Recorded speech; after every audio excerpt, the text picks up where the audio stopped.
Hello my dear students, class 9th welcome to my channel CBSE Tutorials।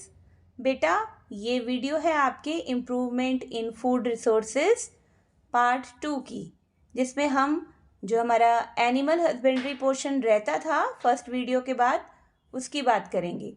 Question number 1 है इसमें आपका define animal husbandry. आपको define करना है यहाँ पर कि एनिमल हस्बेंड्री से आप क्या समझते हो, ये टर्म किसके लिए यूज़ की गई है। तो इसका आंसर है बच्चे, animal husbandry is the scientific management of animal life stock including various aspects such as feeding, breeding and disease control. हम जो जानवरों की वैज्ञानिक रूप से देखभाल करते हैं, मैनेजमेंट करते हैं, व्यवस्था करते हैं उनको रखने की, जिसमें उनका फीडिंग, उनको क्या खिलाना है, ब्रीडिंग, किस तरह से वो रिप्रोड्यूस होते हैं हाइजीनिक कंडीशंस में, क्या उनकी नीड्स हैं, और कौन कौन सी जो डिजीज़ेज़ हैं जिनका हम कंट्रोल कर सकते हैं, इसी सारी व्यवस्था को, मैनेजमेंट को हम कहते हैं एनिमल हस्बेंड्री। नेक्स्ट जो क्वेश्चन आपका एनसीईआरटी का बनता है इस पोर्शन में, that is question number 2।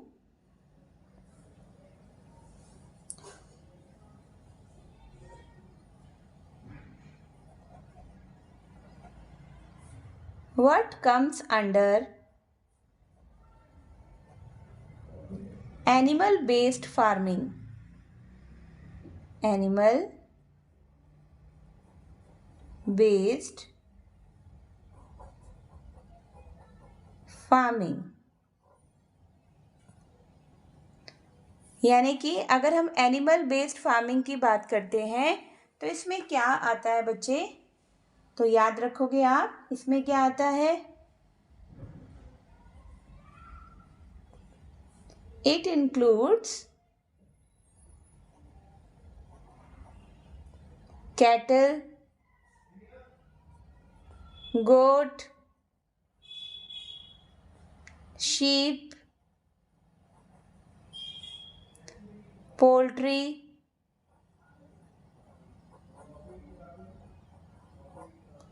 and fish farming, यानी कि जब हम बात करेंगे यहाँ पे एनिमल बेस्ड फार्मिंग की, तो आपके माइंड में ये पिक्चर क्लियर होनी चाहिए बच्चे कि एनिमल बेस्ड फार्मिंग में आता क्या क्या है। तो जो हम पशुपालन करते हैं दूध के लिए, फार्म्स के लिए, है ना, जैसे काऊ, बफलो, ऑक्स, बुल, तो वैसे ही जो फिश फार्मिंग है, आपकी पोल्ट्री है ना, वो भी इसी में आता है एनिमल बेस्ड फार्मिंग में। तो ये आपका क्वेश्चन नंबर 2 था। Next question number 3। Third question आपका बनता है एनसीईआरटी में से,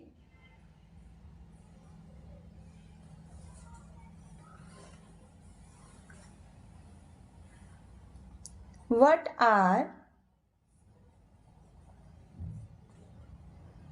the two purposes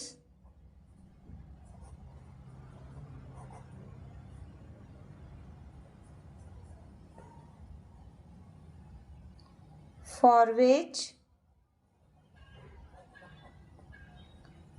cattle husbandry is done? वो कौन से दो पर्पसेस हैं जिनके लिए हम कैटल फार्मिंग करते हैं बच्चे। तो फर्स्ट है हमारा for milk purpose,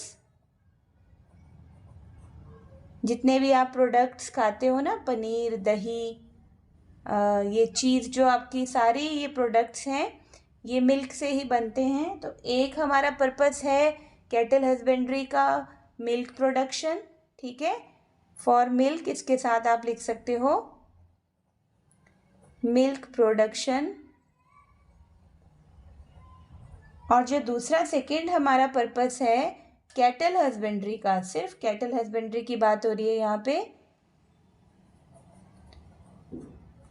drought labour, यानी खेतों में जो हमें फार्मिंग में हेल्प करते हैं ऑक्स, बुल, उस पर्पस के लिए भी कैटल हस्बेंड्री जो है वो की जाती है। Next is question number 4.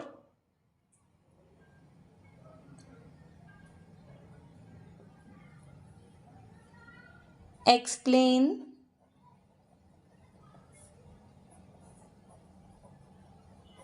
Drought labour. ये क्वेश्चन भी आपसे पूछा जा सकता है कि ड्रॉट लेबर होता क्या है। एग्रीकल्चरल वर्क, ये खेती का काम है।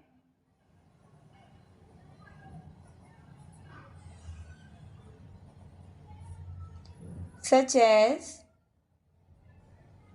टिलिंग, सॉइल को खोदना अच्छे से। इरिगेशन, मिट्टी की सिंचाई, खेतों की सिंचाई, फसलों को पानी देना। एंड कार्टिंग, ट्रांसपोर्टेशन, एक जगह से दूसरी जगह तक सामान को लेके जाना। Next question number 5. नेम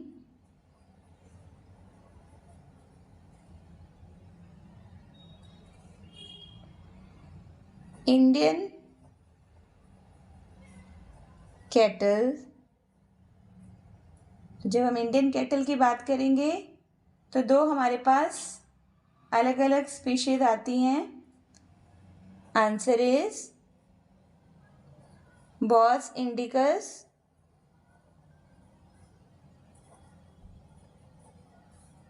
जिसे हम क्या कहते हैं बेटा, काउज. एंड नंबर 2 बॉस बुबेलिस, जिसे हम कहते हैं buffaloes.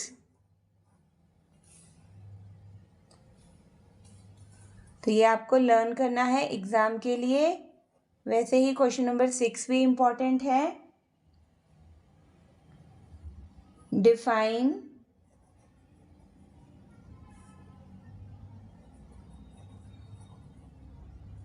milch animals. What are milch animals? Milk producing females.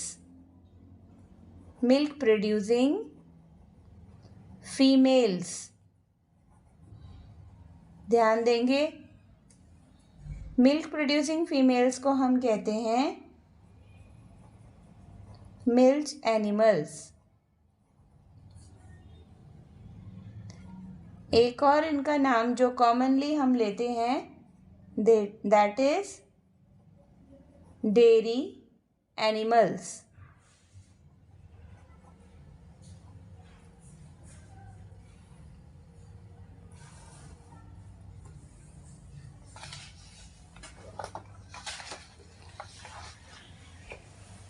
Question number 6 के बाद हम करेंगे question number 7.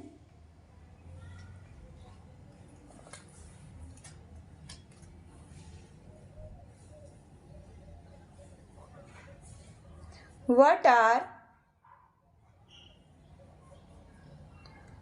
draught animals?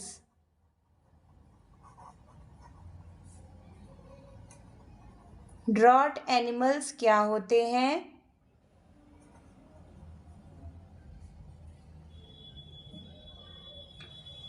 Animals used for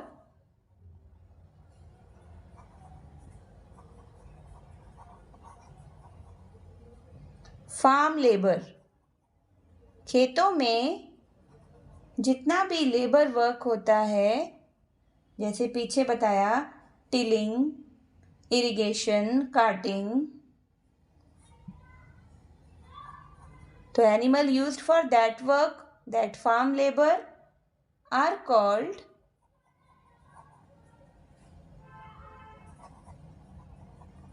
drought animals.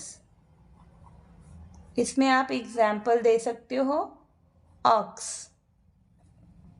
Horse भी आता है इसमें, Now, milk production depends to some extent on the duration of lactation period. इस line का क्या क्वेश्चन बनेगा? Question number 8. On what factor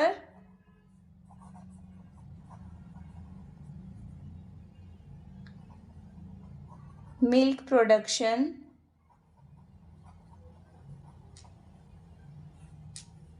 depends? तो answer है इसका on the duration of the lactation period. बेटा lactation period क्या होता है? What do you mean by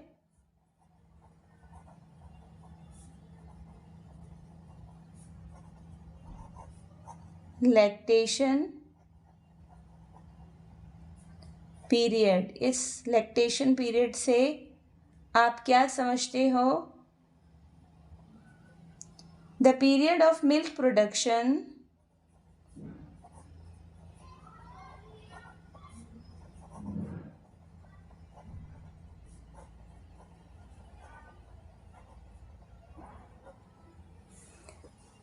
after the birth of a calf. The birth of a calf. एक काफ जो baby, छोटा बेबी, जब उसकी बर्थ होता है, जन्म होता है, तो उसके बाद से लेकर जितने टाइम तक मिल्क प्रोड्यूस करती हैं फीमेल्स, मिल्क एनिमल्स, उस पीरियड को हम कहते हैं lactation period, right? Next is question number 10. तो किस तरह से मिल्क प्रोडक्शन को हम बढ़ा सकते हैं? By increasing the lactation period. अब यहाँ मैं बात करूँगी एक्सोटिक और फॉरेन ब्रीड्स की. नेम 2 एक्सोटिक, और एक्सोटिक का मतलब foreign breeds. Answer is Jersey, जिसे क्या कहते हैं? ब्राउन स्विस,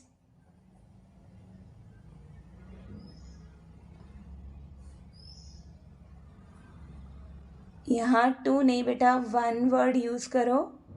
नेम 1 एक्सोटिक और फॉरेन ब्रीड जर्सी, जिसे हम ब्राउन स्विस कहते हैं. और इसको क्यों सिलेक्ट किया जाता है ये भी लिख लो. Selected for long lactation period. ज़्यादा टाइम तक ये दूध देती है, इसलिए फार्मर्स इसको सिलेक्ट करते हैं. तो हमें लॉन्ग रन में अगर ज़्यादा मिल्क प्रोडक्शन की ज़रूरत है तो हम जो कैटल हस्बेंड्री में प्रेफरेंस किसको देंगे? मिल्क एनिमल में जर्सी को, जिसे हम क्या कहते हैं? Brown Swiss. ये जो है वैरायटी एक्सोटिक है, फॉरेन ब्रीड है. Next, name 1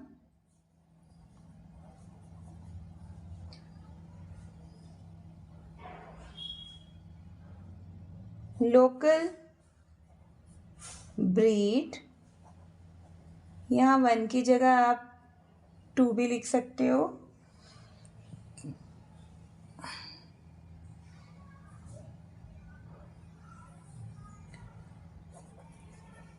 number 1 red Sindhi,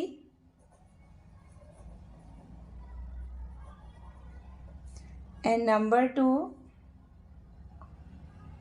Sahiwal. ये 2 लोकल ब्रीड्स हैं और इनकी खासियत क्या है ये भी आपको पता होनी चाहिए. shows excellent resistance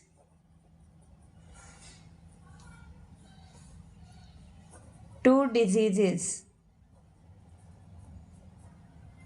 हमारे इम्यून सिस्टम को बढ़ाते हैं क्योंकि कई बीमारियों से हमें इन लोकल ब्रीड्स का जो मिल्क है वो बचाता है। ठीक है, और हमें डिज़ायर्ड क्वालिटी का दूध कैसे मिलता है? तो ये क्वेश्चन आपकी एनसीईआरटी का भी है। Which method is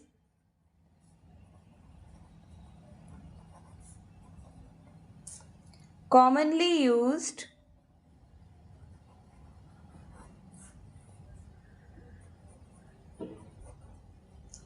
for improving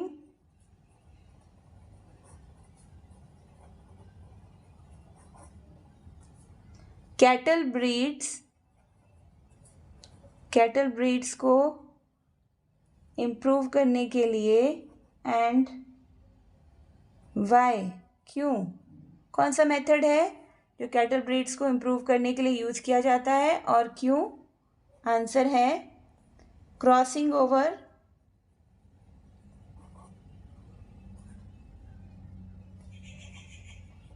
या फिर इसको बोलते हैं हम क्रॉस ब्रेड। जो हम अलग अलग बात कर रहे हैं ना, इनको अगर हम क्रॉस ब्रेड करवा दें स्पीशीज़ को, तो ये मेथड है जिससे हमें इम्प्रूव्ड कैटल ब्रीड्स मिल जाएंगी। और वाई का आंसर है to get animals with both the desired qualities।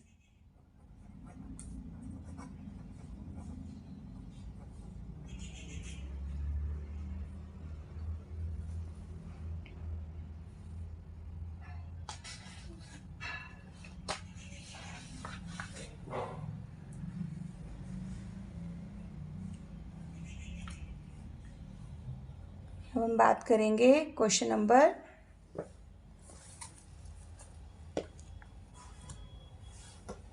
13 की।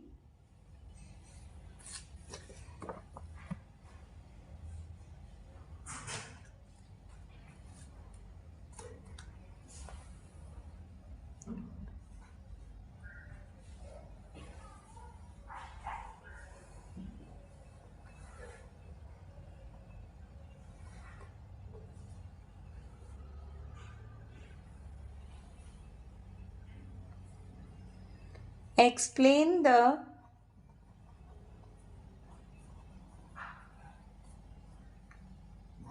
food requirements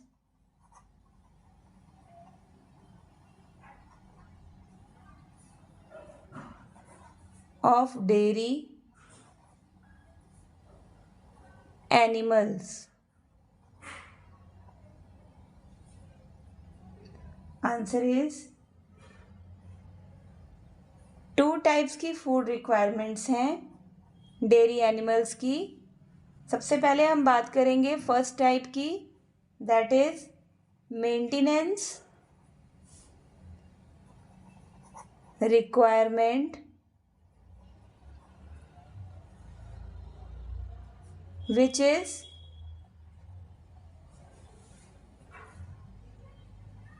the food required to support the animal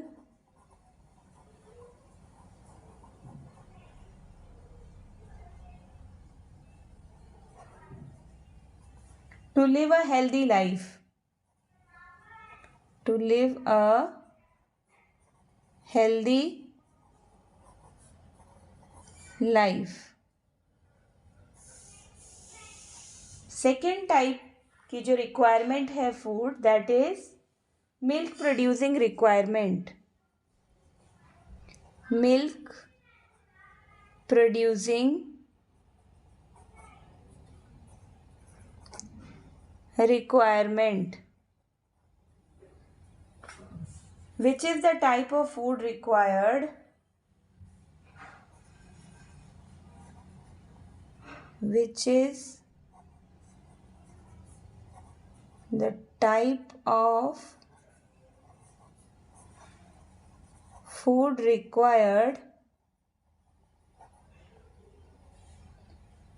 during the lactation period? During the lactation period, यानी जिस पीरियड में cattle दूध देता है उस पीरियड में कैसा फूड उसे चाहिए, ये उस टाइप की फूड रिक्वायरमेंट है। जैसे कि एनिमल फीड इंक्लूड्स, अब ये 2 टाइप्स की रिक्वायरमेंट्स बता दी, तो अगले क्वेश्चन को आप 13 क्वेश्चन के साथ में भी जोड़ सकते हो और अलग से भी ये क्वेश्चन बन सकता है। What did animal feed include?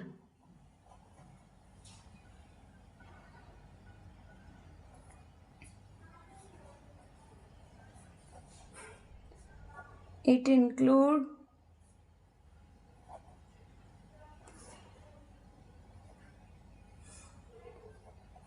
roughage, which is largely fiber, which is fiber. Number 2, concentrates. ये क्वेश्चन आपको ऐसे भी आ सकता है कि रफेज क्या होता है और कंसनट्रेट्स क्या होते हैं। तो कंसनट्रेट्स यहाँ पर इसका मीनिंग है food item which are low in fibre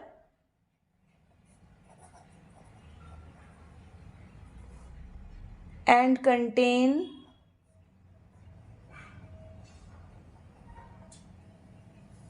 relatively high levels of proteins. Relatively roughage के मुकाबले इसमें हाई लेवल्स ऑफ प्रोटीन्स पाए जाते हैं। इसे हम क्या कहते हैं? कंसंट्रेट्स।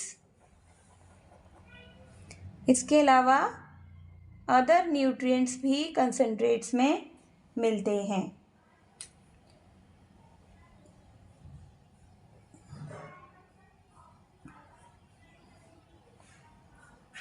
नेक्स्ट क्वेश्चन है हमारा क्वेश्चन नंबर 15। कैटल्स जो है वो सफ़र करती है नंबर ऑफ डिजीजेस से। The diseases besides causing death reducing milk production. तो इनको डिजीज़ से बचाना बहुत ज़्यादा ज़रूरी है। इनमें कुछ पैरासाइट्स हैं जो स्किन के ऊपर रहते हैं, एनिमल्स के स्किन डिजीज़ कॉज करते हैं। कुछ इंटरनल पैरासाइट्स हैं वॉर्म्स जैसे, जो स्टमक और इंटेस्टाइन में रहते हैं, जो लीवर को डैमेज करते हैं। तो इन्फेक्शियस डिजीज़ बैक्टीरिया और वायरसेस से भी होती हैं, जिससे बचने के लिए वैक्सीन लगाई जाती है एनिमल्स को। नेक्स्ट टॉपिक हम करेंगे पोल्ट्री फार्मिंग। तो पोल्ट्री फार्मिंग क्या है? Define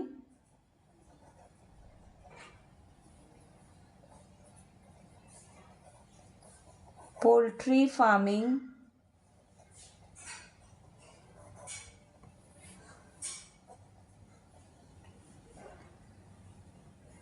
to raise domestic fowl for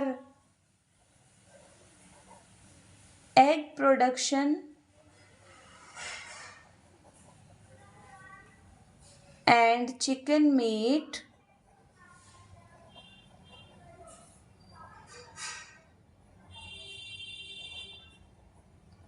farming done is called poultry farming. ठीक है।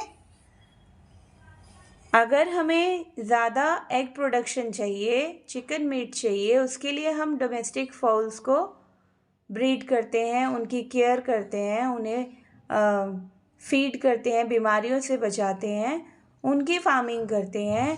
तो ऐसी फार्मिंग को जो एग प्रोडक्शन और चिकन मीट के लिहाज से की जाती है उसे हम कहते हैं poultry farming, right.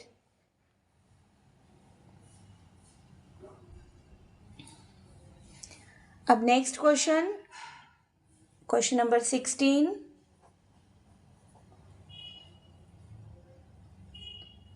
Foreign breed और इंडियन ब्रीड के नाम पूछूंगी मैं आपसे। Name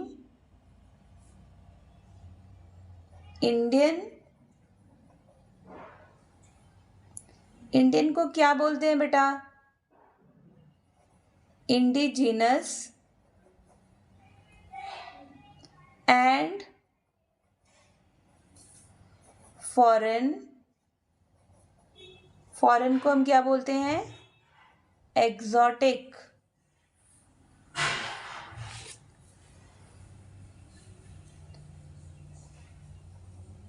breeds of foul.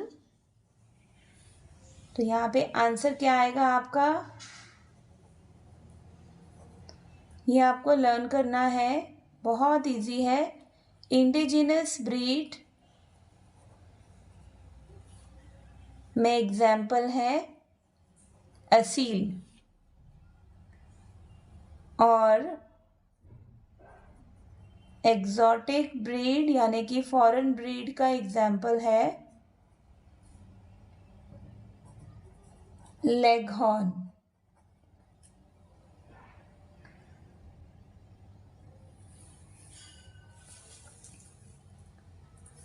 After 16th question, now here is your question number 17.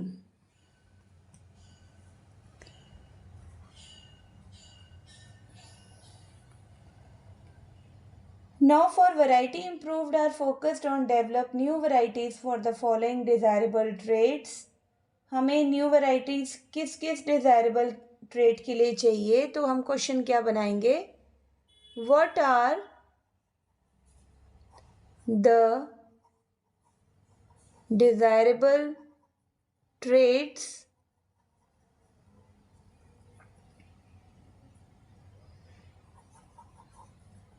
New varieties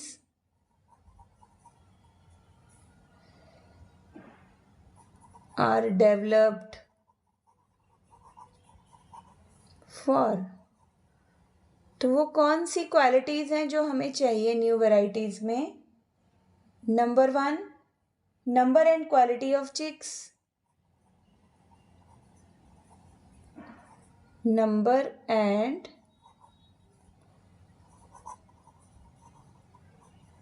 quality of chicks, एक तो ये कारण है। दूसरा है हमें ड्वार्फ ब्रॉयलर चाहिए, पेरेंट फॉर कमर्शियल यानी लार्ज स्केल पर जब हम बिजनेस करते हैं, चिक प्रोडक्शन।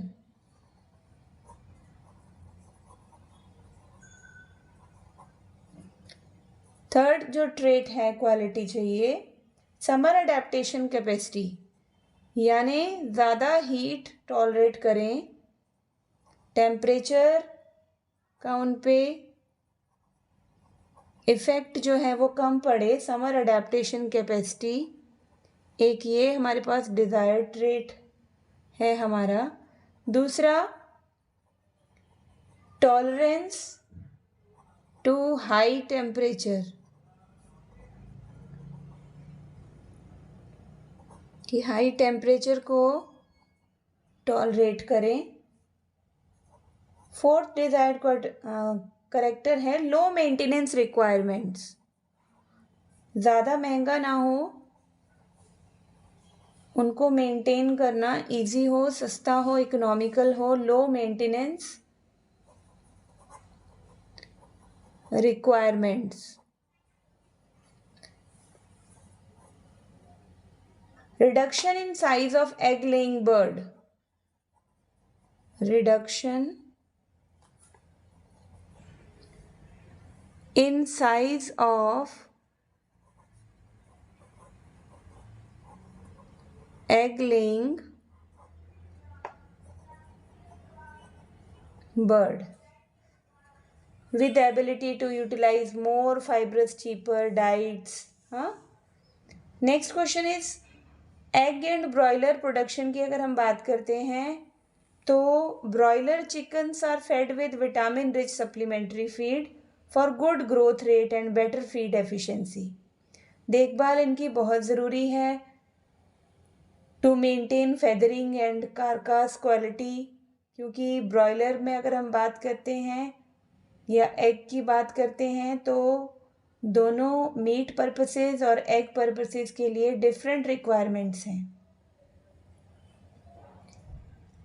तो यहाँ पर बात करेंगे हम what are the differences between broilers and layers and in their management. तो यहाँ पर पहले क्वेश्चन नंबर 18 लिख लेते हैं।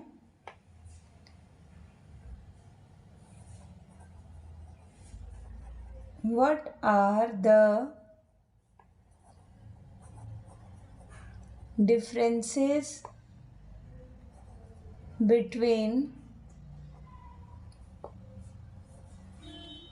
broilers and layers and in their management दोनों तरह से ये क्वेश्चन कवर हो जाएगा। तो कॉलम में इसको अगर हम डिफ्रेंशिएट करें तो ज़्यादा अच्छा है समझने के लिए। एक तरफ हम ले रहे हैं ब्रॉयलर्स और दूसरी तरफ हम ले रहे हैं लेयर्स। पहला जो डिफरेंस है, ब्रॉयलर जो है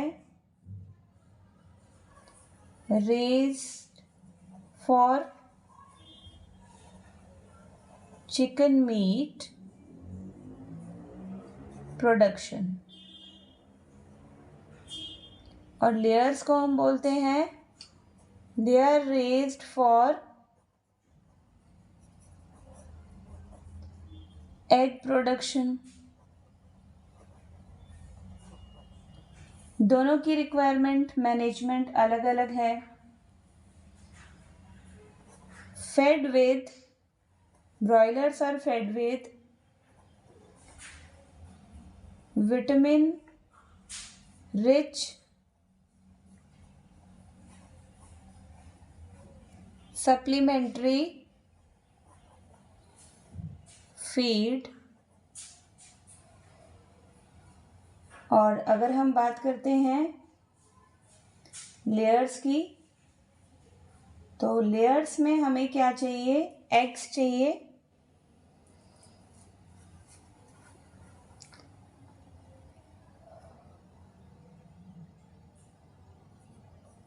तो dwarf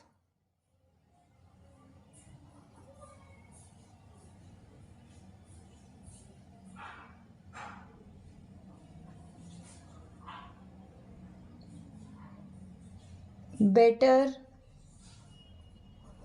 feed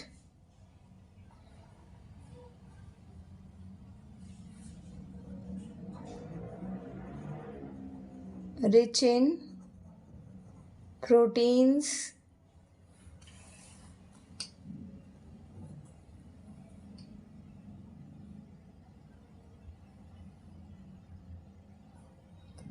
care is taken to avoid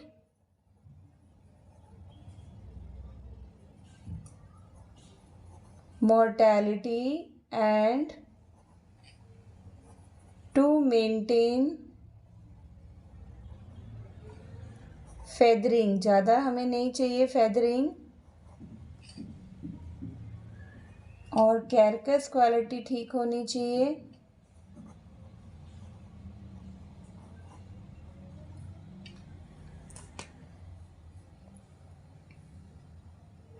और पोल्ट्री बर्ड्स में गुड मैनेजमेंट प्रैक्टिसेस इम्पॉर्टेंट हैं। Maintenance of temperature,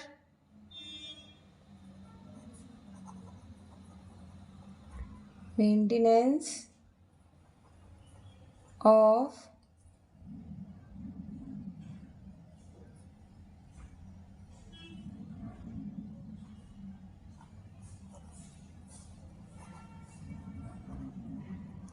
temperature, then hygienic conditions,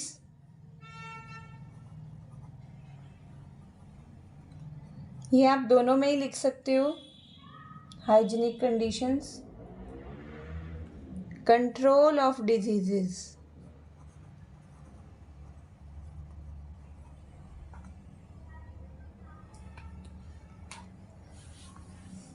broilers की प्रोटीन रिच एडिक्वेट फैट होना चाहिए।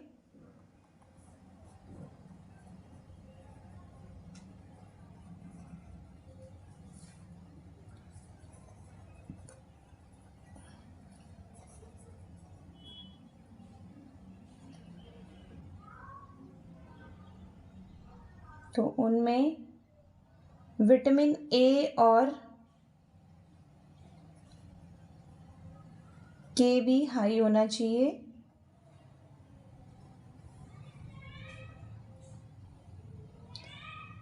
तो ये कुछ कॉमन चीज़ें हैं जो जैसे पॉइंट नंबर 3 कॉमन है, ये दोनों में ही ज़रूरी है। ठीक है, लेयर्स के लिए हमें स्पेस ज़्यादा चाहिए बेटा, मोर स्पेस इज नीडेड। ठीक है, और वेंटिलेशन अच्छा होना चाहिए।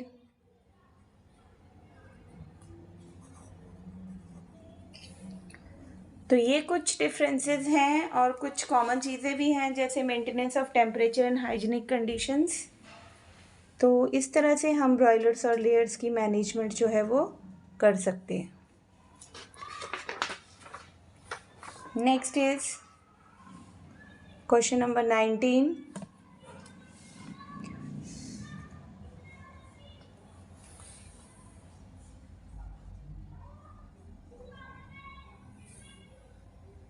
Fish production. तो फिश प्रोडक्शन की अगर हम बात करें तो इसमें true fish, shell fish, prawns, molluscs, है ना, चीप सोर्स है ये एनिमल प्रोटीन का, इसलिए ये फार्मिंग की जाती है। 2 तरीके हैं ऑब्टेनिंग फ़िश के, नेचुरल रिसोर्सेज से या फिर कैप्चर फिशिंग से। तो what are the 2 ways of obtaining fish?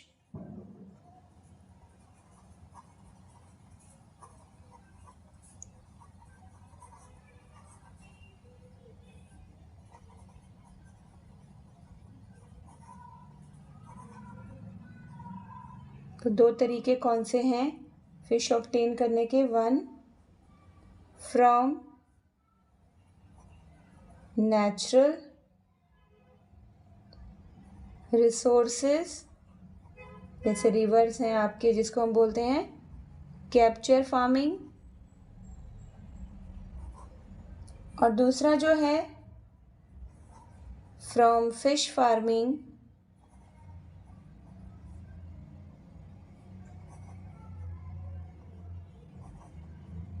जिसे हम कहते हैं कल्चर फिशरी। अगर तो नेचुरल रिसोर्सेज रिवर्स लेक से हम फ़िश ऑब्टेन कर रहे हैं तो दैट इज़ कैप्चर फार्मिंग, और अगर हम फ़िश को स्पेशली फार्म कर रहे हैं, पाल रहे हैं, यानी कि आर्टिफिशियली ये काम हो रहा है, तो उसको हम कहेंगे culture fishery. These are the 2 ways of obtaining the fish. Water source fish का आइदर सी वाटर भी हो सकता है, फ्रेश वाटर भी। फ्रेश वाटर यानी रिवर्स, पोन्ड्स, और सी वाटर जो ओशन सीज में होता है।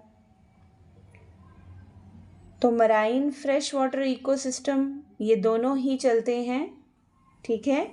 Done by both capture and culture of fish in marine and fresh water ecosystems. आइए सबसे पहले हम पढ़ते हैं मराइन फिशरीज के बारे में। तो 7500 किलोमीटर कोस्ट लाइन है बच्चे इंडिया की, जिसमें हमारे डीप सीज समुद्र आते हैं।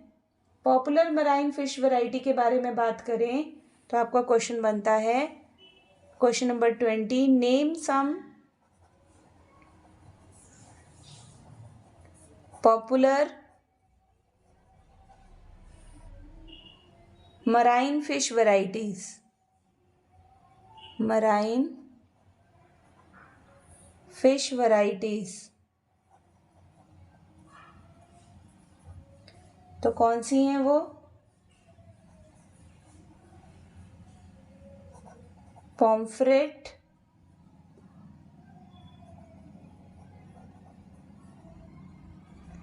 मैक्रल, ट्यूना,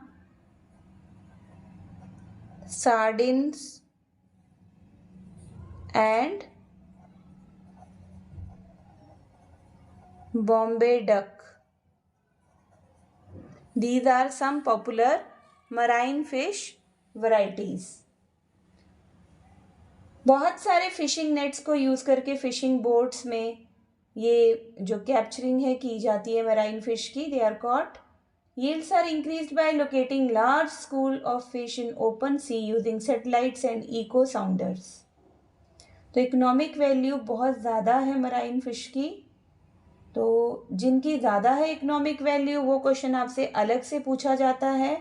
तो लिख लीजिए question number 21, name some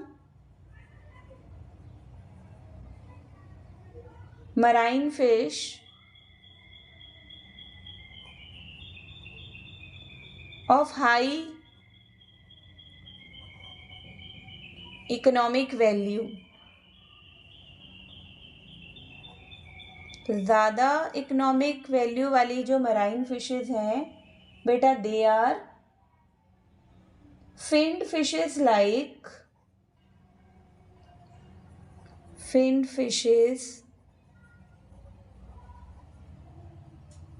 like mullets, bhetki, pearl spots, shellfish में आता है such as prawns, mussels and oysters. Seaweed भी इसमें आती है। ऑयस्टर्स को पर्ल्स के लिए भी कल्टीवेट किया जाता है। तो यहाँ पे एक और क्वेश्चन आपका बन जाता है इस क्वेश्चन में, name some finned fishes and name some shell fishes. ठीक है, तो क्वेश्चन नंबर 21 में आपके 2 क्वेश्चन कवर हो रहे हैं। Next is define mariculture.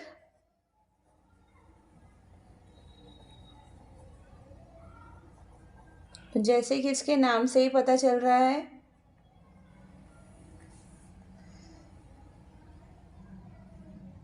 As marine fishes stocks get further depleted, तो culturing fishes,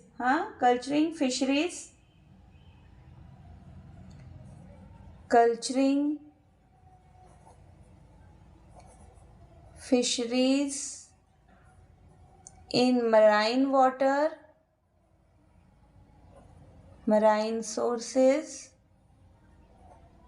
of water is called mariculture.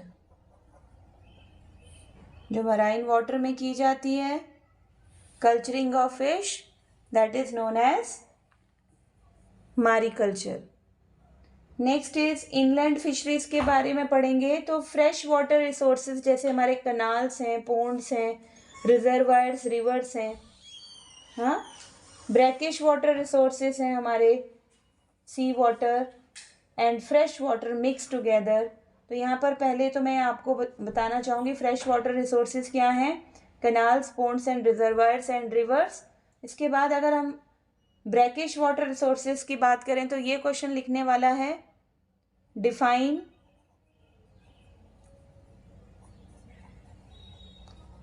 Brackish water resources. क्या होते हैं ब्रैकिश वाटर रिसोर्सेज?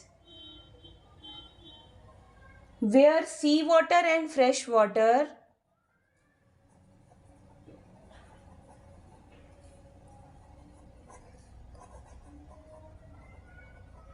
ये दोनों ही मिक्स टुगेदर मिक्स होते हैं। इसका एग्जाम्पल है सच एज, जो हमारी एस्चुअरीज हैं, लेगून्स हैं,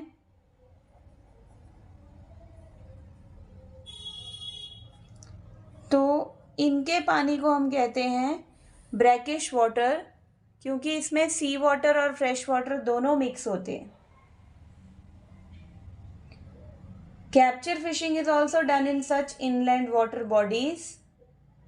तो इनको हम क्या कह रहे हैं, एक और नाम दे रहे हैं, इनलैंड वाटर बॉडीज। इनकी यील्ड इतनी ज़्यादा नहीं होती है। Most fish production from these resources through aquaculture. तो एक्वाकल्चर दोनों ही टाइप में, फ्रेश और मराइन वाटर में जो फिशरीज की जाती हैं, दोनों ही टाइप में जो फिशरीज की जाती हैं उसे हम एक्वाकल्चर के नाम से जानते हैं, culturing of fish in water. Fish culture is sometimes done in combination with the rice crop so that fish are grown in the water. In the paddy field में भी उसको ग्रो किया जा सके। तो सबसे ज़्यादा जो इंटेंसिव फिश फार्मिंग है ये है composite fish culture system.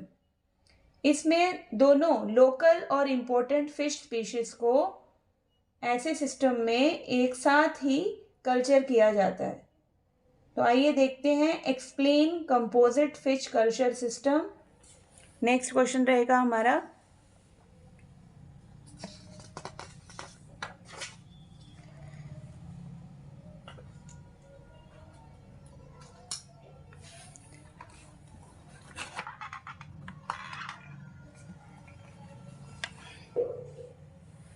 Question number 24।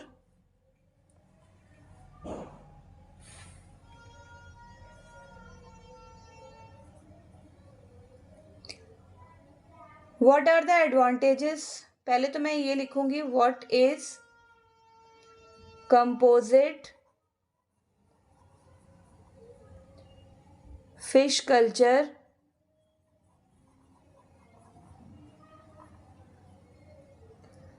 what are the advantage of composite fish culture and what are its advantages? Composite fish culture क्या होता है और इसके क्या एडवांटेजेस होते हैं?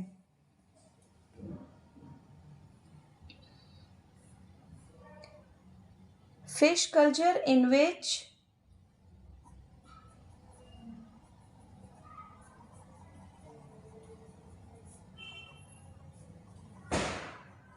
both local and imported fish species are used is known as composite fish culture, जहाँ पे दोनों लोकल और जो हमारी इम्पोर्टेड फिश है दोनों को एक साथ कल्चर किया जाता है. In such system a combination of 5 or 6 fishes is used. 5 or 6 species of fish is used in a single fish pond.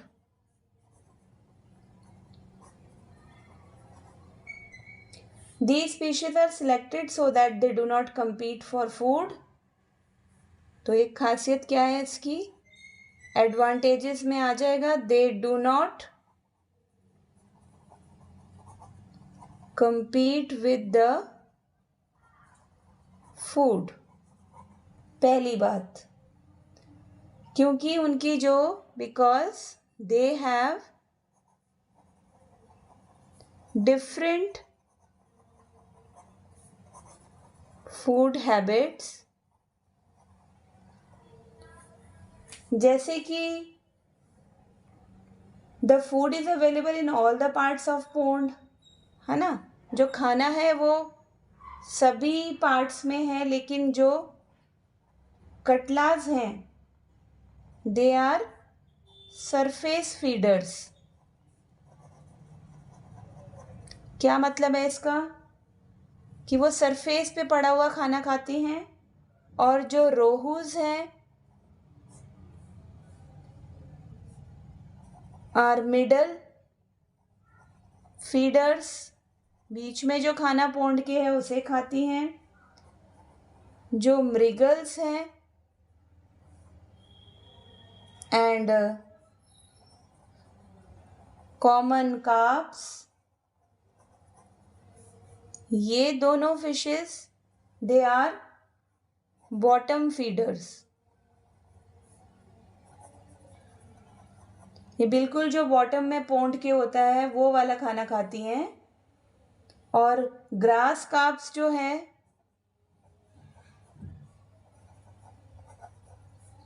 ये वाली fishes feed on the weeds, ये वीड्स खाती हैं.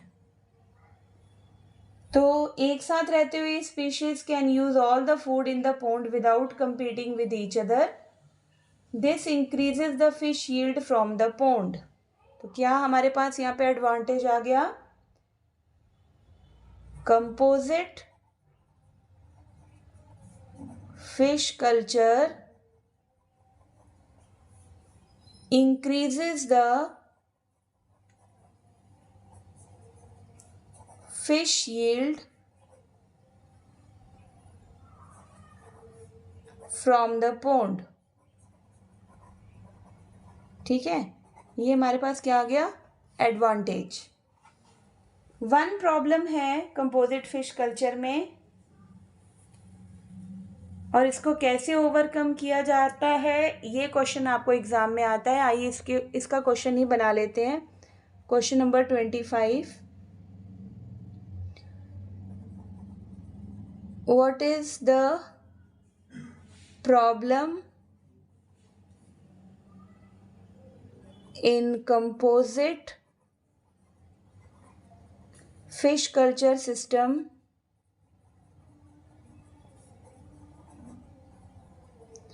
and how we can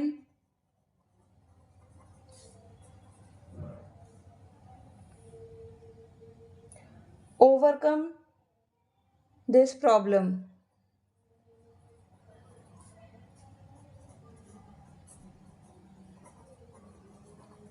कैसे इसका solution कर सकते हैं? बहुत ही सिंपल सा आंसर है इसका.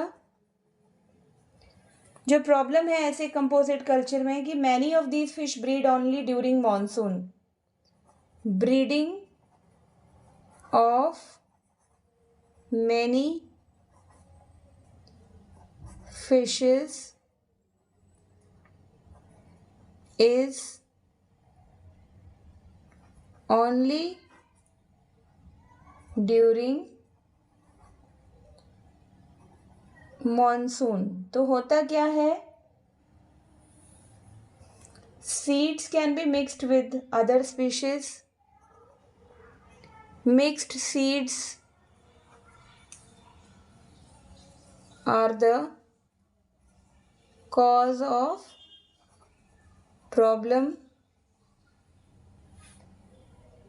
The lack of which results in lack of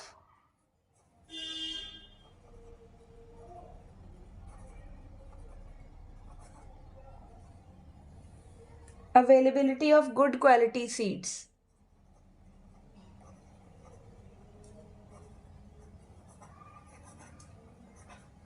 अच्छी क्वालिटी के सीड्स नहीं मिल पाते, तो इसको ओवरकम करने के लिए क्या किया गया है? Hormonal stimulation is done. Hormonal stimulation की वजह से इनका ब्रीडिंग पीरियड हार्मोन्स चेंज करके डिफरेंट कर दिया गया. तो hormonal stimulation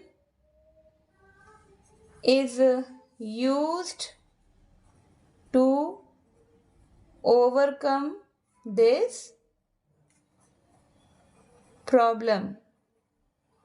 This is the solution of this problem. Next we will do question number 26.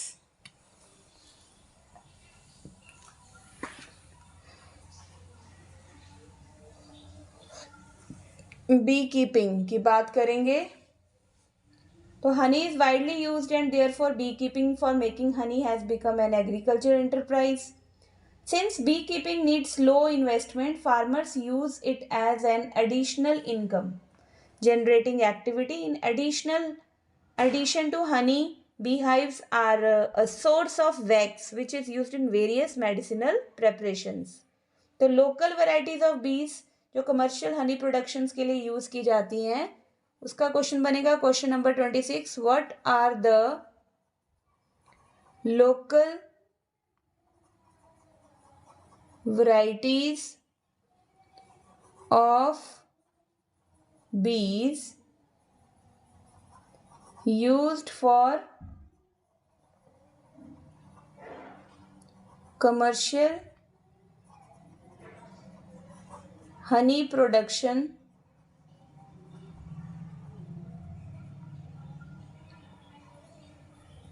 तो कौन सी वो लोकल वैरायटीज़ हैं बीज के बच्चे जो कमर्शियल हनी प्रोडक्शन यानी ज़्यादा लार्ज स्केल पर हनी प्रोड्यूस करने के लिए यूज़ की जाती हैं? They are apis cerana, indica जिसको हम क्या बोलते हैं? Indian bee. इसके अलावा ए डॉर्सेटा जिसको हम बोलते हैं rock bee, and A florea जिसे हम बोलते हैं लिटिल बी.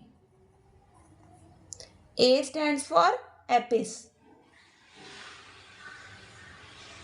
इसके अलावा हमारे पास इटालियन बी भी है जिसे हम ए मेलिफेरा के नाम से जानते हैं. हैज़ ऑल्सो बीन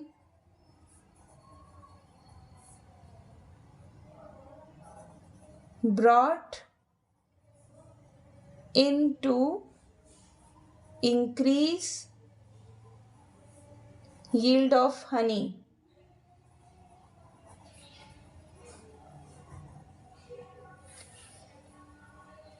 तो ये वो वैरायटीज़ हैं जो कॉमनली यूज़ की जाती हैं फॉर कमर्शियल हनी प्रोडक्शन. तो हाई हनी कलेक्शन कैपेसिटी होती है इटालियन बीज में. उनका जो स्टिंग है वो भी बहुत लेस होता है effective. They stay in a given beehive for long periods and bread very well. The value of quality of honey depends upon. तो ये क्वेश्चन आपका लास्ट क्वेश्चन बनेगा इस चैप्टर में से, क्वेश्चन नंबर 27. What is पैस्चरेज?